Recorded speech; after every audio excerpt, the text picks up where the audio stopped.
I have a confession.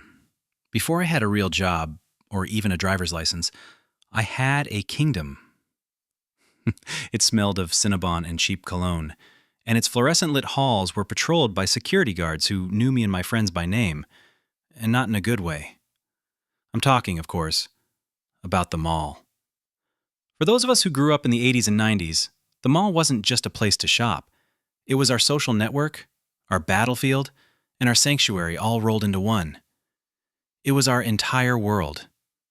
And for me, it was the stage for some incredibly awkward and usually disastrous attempts at talking to girls. So what really went down between the food court and the record store? Let's go back. For us, the mall was a third place. That's a term I wouldn't learn for another 30 years, but I understood the concept perfectly. It wasn't home, and it wasn't school. It was that magical in-between where we got our first taste of real, unsupervised freedom. The ritual kicked off every Friday night. Mom or Dad's minivan would pull up to the main entrance, that grand glass structure that felt like the gates to another dimension. The second those automatic doors hisses open, we were transformed. We weren't just suburban kids anymore, we were citizens of our own nation, a self-contained ecosystem of commerce and teenage angst. First things first, assemble the crew. You'd find them lurking near the directory or doing a sweep past the fountain, tossing in a penny while wishing for the guts to actually talk to someone. We were a pack, a roving gang of flannel shirts and baggy jeans, fueled by the $5 or $10 crumpled in our pockets. Our mission was simple: wander aimlessly for 3 or 4 hours, maybe get kicked out of a store for loitering, and above all, execute the hopelessly complex plan of approaching a group of girls.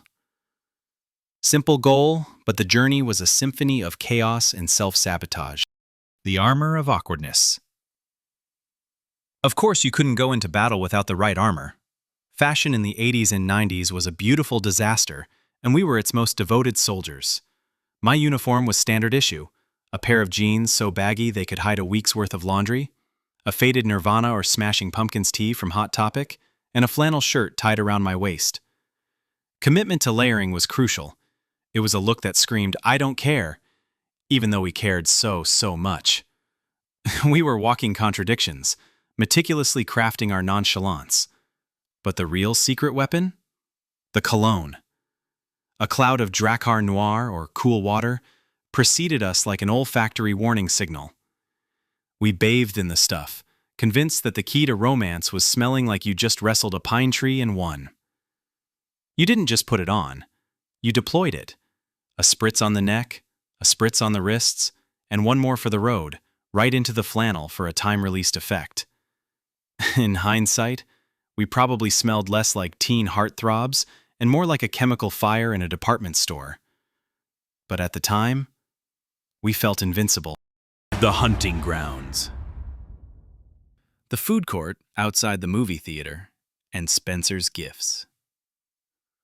It was the ultimate teenage threesome. The real battlefield wasn't the clothing stores.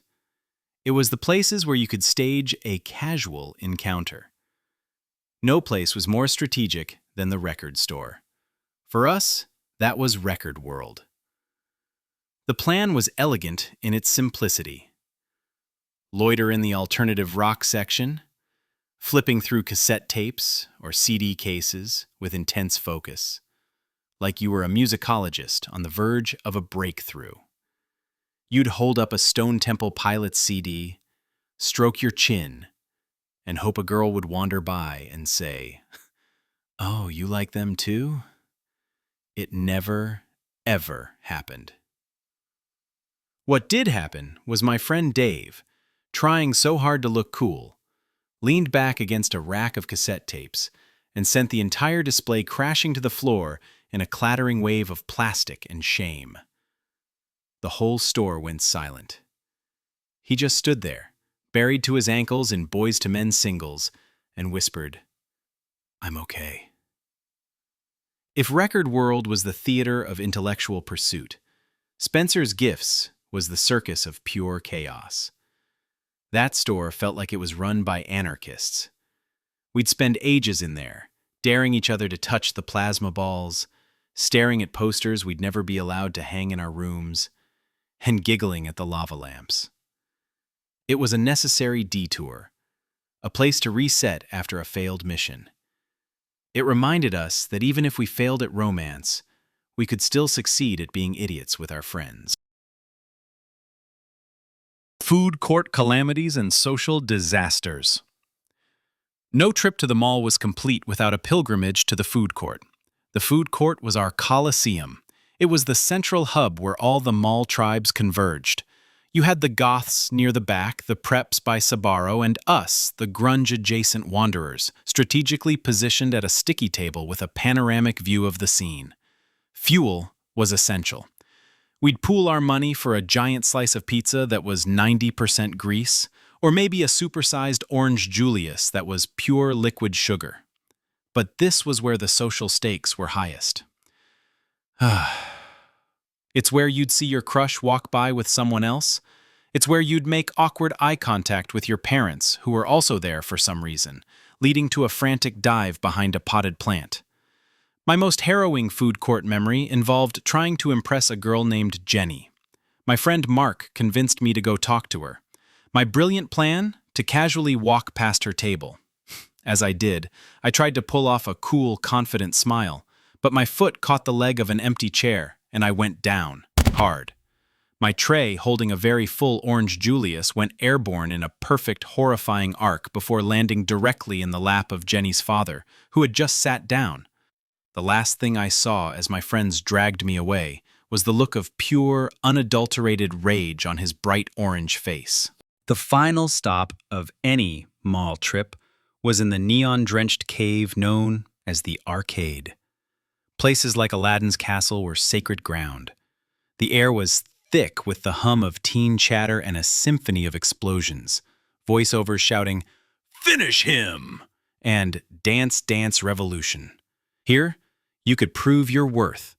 Being good at Street Fighter II or Mortal Kombat earned you serious respect. We'd burn through quarters, challenging strangers and arguing over who was the true master of the Hadouken! And sometimes, on a truly magical day, a miracle occurred. A conversation started. A shared laugh over a flubbed combo. And then, the ultimate prize. A phone number. Scrawled on a napkin. But this victory came with its own terrifying side quest. The payphone. There was no texting. You had to take that sacred number to a grimy phone near the exit, your heart pounding, and pray her dad didn't answer. The agony of dialing, the cringe-worthy messages left on an answering machine, it was the final trial by fire. Most of the time, the number was fake. But sometimes, it wasn't. Those rare successes were fleeting. The misadventures, the failures, the endless laps around those polished floors, those were the real treasures. We went to the mall to meet girls, but we found something else entirely. We found a place to belong. We found freedom. We learned how to navigate social minefields, how to recover from total humiliation, and how to build friendships on a foundation of shared pretzels and spectacular failures. The mall isn't what it used to be. Many are just ghosts of a bygone era now. But for those of us who lived it, who grew up in its artificial light, it will forever be our kingdom. A place where, for a few hours every weekend, we were young, clueless, and felt like we were on top of the world. What was your favorite part of the mall experience? What store did you and your friends always have to visit? Let me know in the comments.